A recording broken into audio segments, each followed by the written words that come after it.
ఆత్మను శోధించు, పరమాత్మను దర్శించు. ఆత్మను శోధించు, పరమాత్మను దర్శించు. నిన్ను నీవు తెలుసుకో, నిన్ను నీవు తెలుసుకో. ఇది గురునానక తెలిపింది, సంత్ కబీరు చెప్పింది. ఇది అన్ని వేదముల ఉపనిషత్తుల ఖురాను గీతా బైబిల్ గ్రంథ సాహేబు సారాంశం.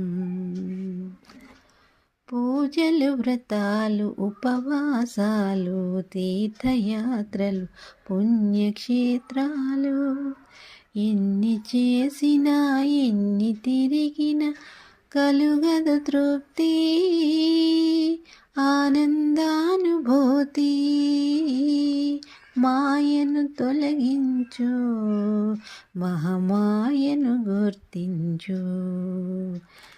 ఇదే షిరిడి సాయి చెప్పింది, మహమ్మద్ ప్రవక్త తెలిపింది.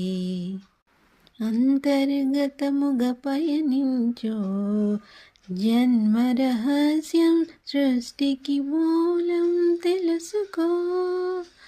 సత్య మార్గం దొరుకుతుంది, జ్ఞానజ్యోతి వెలుగుతుంది, విశ్వదర్శనం కలుగుతుంది.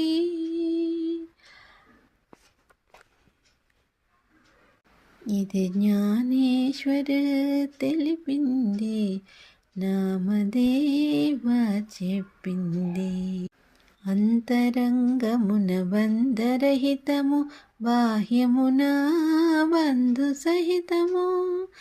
దైవిక చతురత నేర్చుకో, భక్తి మార్గం ముక్తి మార్గం తెలియును. ధ్యానము చేయుట నేర్చుకో, నిర్విచారతను పెంచుకో.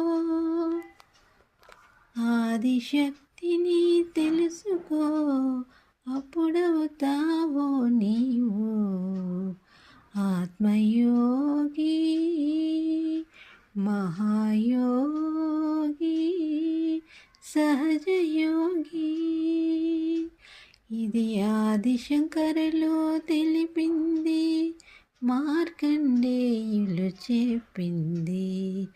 ఆత్మను శోధి